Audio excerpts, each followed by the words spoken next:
नमस्कार। NLPS Hindi tutorial में आपका हार्दिक स्वागत है। इस सत्र में हम एसेट्स अर्थात आस्तियों, खास तौर पर अचल आस्तियों से संबंधित प्रक्रियाओं को समझेंगे। लॉगिन स्क्रीन से लॉगिन करने के बाद हम आस्तियां अर्थात एसेट्स आइकन पर क्लिक कर आस्ति मॉड्यूल की स्क्रीन पर पहुंचेंगे। इसमें हमने प्री माइग्रेशन के जरिए श्रेणियों के अनुसार सभी आस्तियों और उनके आरंभिक शेष अर्थात ओपनिंग बैलेंस से संबंधित विवरण कैप्चर किए हैं। यदि किसी समिति ने प्री माइग्रेशन के समय अलग अलग मद का आरंभिक शेष नहीं डाला हो या 1 अप्रैल के बाद वह किसी नई आस्ति की खरीदारी या बिक्री करती है या उसे किराए पर देती है, तो उसके लिए हमको कॉन्फ़िगर करने की आवश्यकता होगी। कॉन्फ़िगर करने के लिए स्क्रीन की दाईं ओर ऊपर स्थित कॉन्फ़िगरेशन आइकन पर क्लिक करें, आस्ति प्रबंधन के विकल्प पर जाएं और श्रेणी मास्टर पर क्लिक करें। श्रेणी मास्टर की स्क्रीन खुलेगी। ERP सिस्टम में आस्ति के प्रकार के अनुसार श्रेणियां बनी हुई हैं, जिनके नाम आप स्क्रीन पर अंग्रेजी अथवा स्थानीय भाषा में देख सकते हैं। अब हम कॉन्फ़िगरेशन से आस्ति प्रबंधन के विकल्प से होते हुए मद मास्टर अर्थात आइटम मास्टर पर क्लिक करेंगे। पहले से जुड़ी हुई मदें मद मास्टर स्क्रीन पर प्रदर्शित होंगी।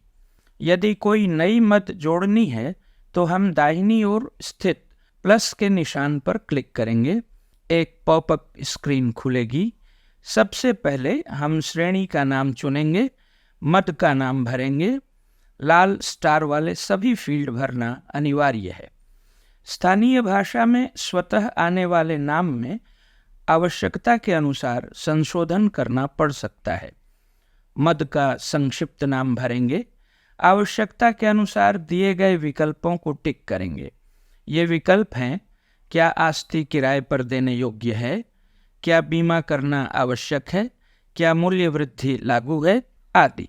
सुरक्षित करें पर क्लिक करने पर सफलता का संदेश आएगा। ओके पर क्लिक करें। इसके साथ ही आइटम यानी मद कॉन्फ़िगर हो जाएगी।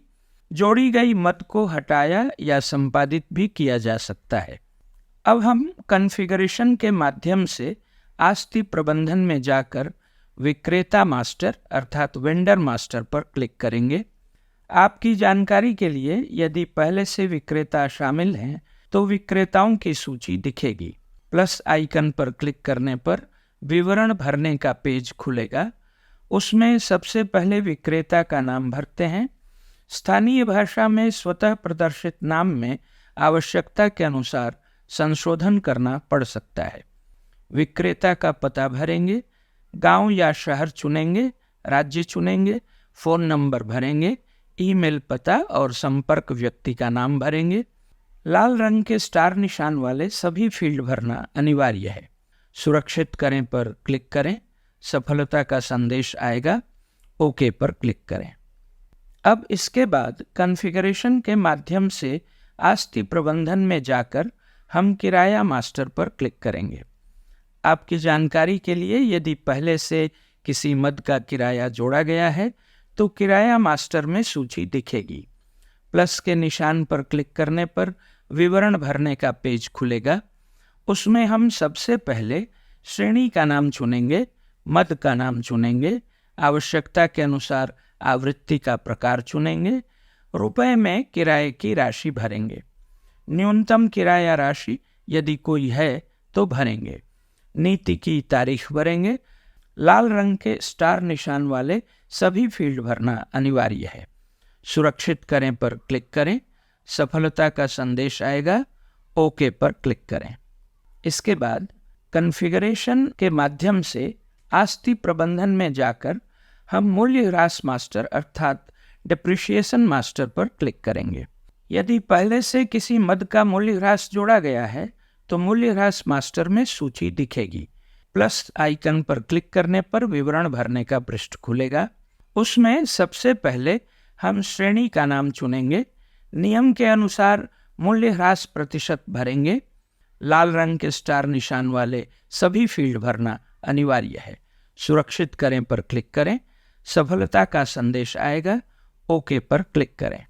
अब हम इसके बाद कॉन्फ़िगरेशन के माध्यम से आस्ति प्रबंधन में जाकर आस्ति आरंभिक शेष अर्थात एसेट ओपनिंग बैलेंस पर क्लिक करेंगे। यदि किसी समिति ने प्री माइग्रेशन के समय मदवार आरंभिक शेष नहीं भरा होगा तो वह आस्ति आरंभिक शेष के विकल्प से 1 अप्रैल को लॉगिन करके आरंभिक शेष भर सकती है। यदि प्री माइग्रेशन में मद के हिसाब से पहले से किसी मद का आरंभिक शेष जोड़ा गया है तो आरंभिक शेष की सूची मद के अनुसार दिखेगी। प्री माइग्रेशन में छूट गई मद का आरंभिक शेष बदलने या जोड़ने के लिए दाहिनी ओर स्थित प्लस के निशान पर क्लिक करने पर विवरण भरने का पृष्ठ खुलेगा। बाईं ओर स्थित संबंधित मद के चेक बॉक्स को टिक करें। उसमें सबसे पहले हम प्रारंभिक स्टॉक की मात्रा या संख्या भरेंगे।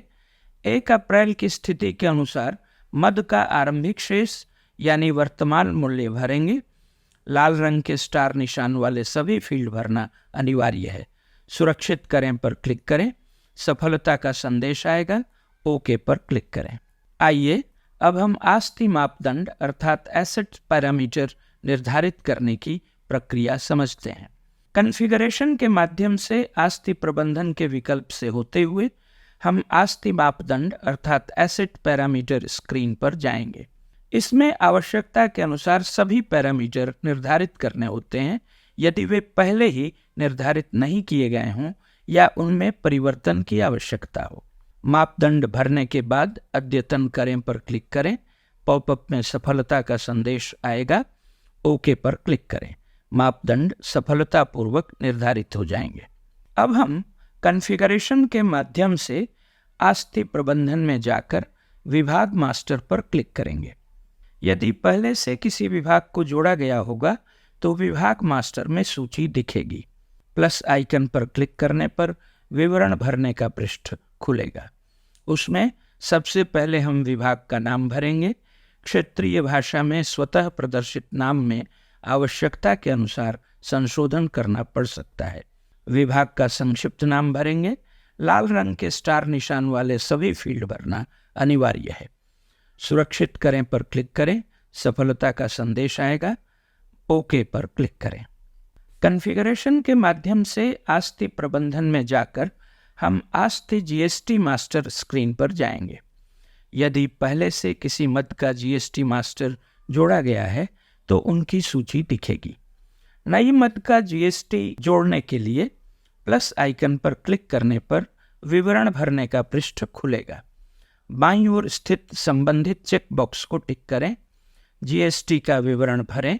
प्रभावी तिथि भरें। सुरक्षित करें पर क्लिक करें।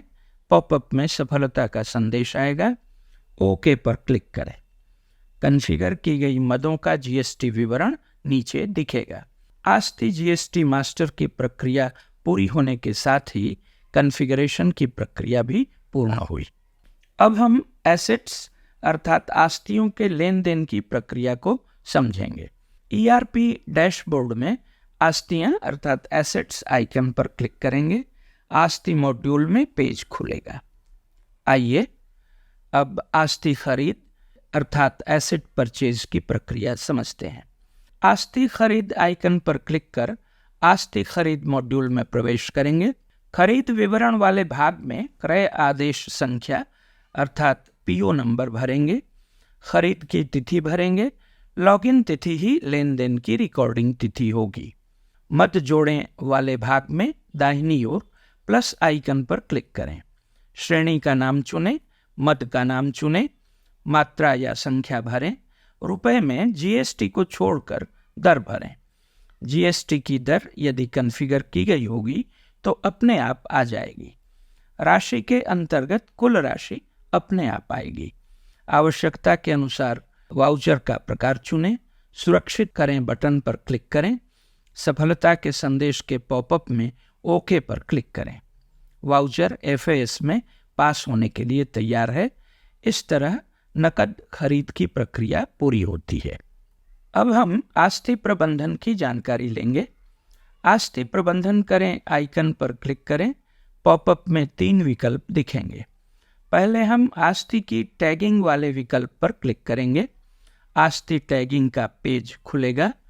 आस्ती टैगिंग वाले भाग में श्रेणी का नाम चुनें, मद का नाम चुनें, क्रय आदेश अर्थात पीओ नंबर चुनें, मात्रा या संख्या, आरंभिक टैग और अंतिम टैग संख्या अपने आप आएंगी। सुरक्षित करें बटन पर क्लिक करें।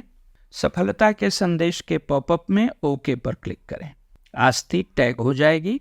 नीचे मौजूद आस्ती टैगिंग वाले भाग में टैग की गई आस्ती को देखा जा सकता है।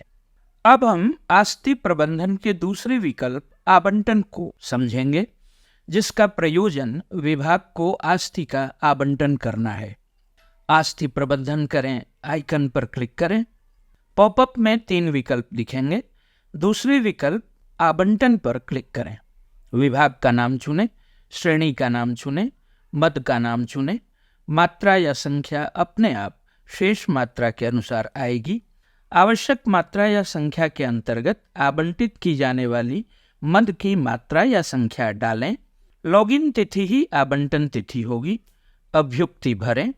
मौजूदा आस्ती को टैग करने वाले भाग में मद के चेक बॉक्स को आवंटित करने के लिए चुनें। नीचे आस्ती आवंटन विवरण में पहले से आवंटित मदें दिखेंगी। ऊपर दाईं ओर सुरक्षित करें बटन पर क्लिक करें। सफलता के संदेश के पॉपअप में ओके पर क्लिक करें। आस्ती संबंधित विभाग को आवंटित हो जाएगी। अब हम आस्ती प्रबंधन के तीसरे विकल्प यानी आवंटन रद्द करने की प्रक्रिया को समझेंगे, जो विभाग को आवंटित आस्ती को रद्द करने के लिए है। आस्ती प्रबंधन करें आइकन पर क्लिक करें। पॉपअप में 3 विकल्प दिखेंगे। आस्ती आवंटन रद्द करने से संबंधित तीसरे विकल्प पर क्लिक करें। श्रेणी का नाम चुनें, मद का नाम चुनें, देखें बटन पर क्लिक करें। आस्ती आवंटन रद्द करें वाले भाग में आवंटित मदें दिखेंगी। रद्द करने वाली मद के सामने चेक बॉक्स को चुनें। सुरक्षित करें बटन पर क्लिक करें। सफलता के संदेश के पॉपअप में ओके पर क्लिक करें। विभाग को आवंटित आस्ती रद्द हो जाएगी। अब हम आस्ती को किराए पर देने की प्रक्रिया को समझेंगे। आस्ती किराए पर देने से संबंधित आइकन पर क्लिक करें। पॉपअप में 2 विकल्प दिखेंगे। पहले हम अग्रिम किराए पर क्लिक करेंगे। यदि आस्ती किसी सदस्य को अग्रिम किराए पर देनी है तो सदस्य चुनें। ग्राहक सूचना वाले भाग में प्रवेश संख्या डालें। सदस्य का विवरण अपने आप आएगा। आस्ती विवरण वाले भाग में श्रेणी का नाम चुनें, मद का नाम चुनें, आवृत्ति का प्रकार चुनें। कॉन्फ़िगरेशन के अनुसार किराया शुल्क दिखेगा। अग्रिम किराया विवरण वाले भाग में विवरण भरें। मात्रा में आस्ती की संख्या दिखेगी। घंटों की संख्या और मिनट में अवधि भरें। यह आस्ती को किराए पर चढ़ाने की अवधि है। आवश्यक मात्रा या संख्या भरें। आस्ती टैगिंग का पॉपअप खुलेगा। जोड़ने के लिए जोड़ें बटन पर क्लिक करें। सफलता के संदेश के पॉपअप में ओके पर क्लिक करें। कुल किराया राशि अपने आप कॉन्फ़िगरेशन के अनुसार आएगी। डिस्काउंट राशि और अग्रिम राशि यदि कोई है तो भरें। शेष राशि अपने आप आएगी। रसीद संख्या भरें। आवश्यकता के अनुसार वाउचर का प्रकार चुनें। लॉगिन तिथि ही लेन देन की रिकॉर्डिंग तिथि होगी। सुरक्षित करें बटन पर क्लिक करें। सफलता के संदेश के पॉपअप में ओके पर क्लिक करें। अब हम आस्ती किराया संग्रहण पर क्लिक करेंगे। आस्ती किराया संग्रहण वाले भाग में रसीद संख्या के अंतर्गत आस्ती किराया में जो रसीद संख्या भरी थी वह चुनें। किराया अग्रिम विवरण वाले भाग में रसीद संख्या के अनुसार सभी विवरण दिखेंगे। चेक बॉक्स को चुनें। आस्ती किराया संग्रहण भाग में संपूर्ण विवरण अपने आप आ जाएगा। आवश्यकता के अनुसार वाउचर का प्रकार चुनें। सुरक्षित करें बटन पर क्लिक करें। सफलता के संदेश के पॉपअप में ओके पर क्लिक करें। वाउचर FAS में पास होने के लिए तैयार है। इस तरह आस्ती किराया प्रक्रिया पूरी हुई। आइए अब आस्तियों पर मूल्य ह्रास यानी डिप्रिशिएशन की गणना के बारे में जानें। यह प्रक्रिया वित्तीय वर्ष की समाप्ति पर की जाती है। आस्ति गणना पर क्लिक करने के बाद पॉपअप में मूल्य ह्रास विकल्प पर क्लिक करें। मूल्य ह्रास विवरण वाले भाग में श्रेणी का नाम चुनें। से और तक तिथियां अपने आप आएंगी। लेजर का नाम चुनें। आवश्यकता के अनुसार पूर्णांकन अर्थात राउंडिंग लागू है तो चेक बॉक्स को टिक करें। देखें पर क्लिक करने पर मूल्य ह्रास विवरण वाले भाग में आस्ति का मूल्य ह्रास विवरण दिखेगा। सामने स्थित चेक बॉक्स को टिक करें। सुरक्षित करें बटन पर क्लिक करें। सफलता के संदेश के पॉपअप में ओके पर क्लिक करें। वाउचर FAS में पास होने के लिए तैयार है। इस तरह आस्तियों के मूल्य ह्रास की गणना की प्रक्रिया पूरी होती है। इसी प्रकार बाकी सभी आस्तियों के मूल्य ह्रास की गणना की प्रक्रिया पूरी करें। आस्ति बीमा पॉलिसी विकल्प से आस्ति के बीमा की प्रक्रिया की जा सकती है। स्क्रीन पर दाईं ओर ऊपर रिपोर्ट आइकन पर क्लिक करने पर हम आस्तियों से संबंधित रिपोर्टें जनरेट कर सकते हैं। ये रिपोर्टें 3 श्रेणियों में विभाजित हैं: अन्य रिपोर्टें, CAS रिपोर्टें और MIS रिपोर्टें। आइए उदाहरण के रूप में एक रिपोर्ट देखते हैं। अन्य रिपोर्ट के अंतर्गत हम आस्ति मूल्य ह्रास चार्ट पर क्लिक करेंगे। मूल्य ह्रास चार्ट वाले भाग में रिपोर्ट कब से कब तक की चाहिए उसके हिसाब से और तक तिथियां डालेंगे। देखें पर क्लिक करने पर संबंधित अवधि का आस्ति मूल्य ह्रास चार्ट प्रदर्शित होगा। रिपोर्ट को डाउनलोड या प्रिंट किया जा सकता है। इस प्रकार आस्ति से संबंधित प्रक्रियाओं की जानकारी पूरी होती है। बहुत बहुत धन्यवाद।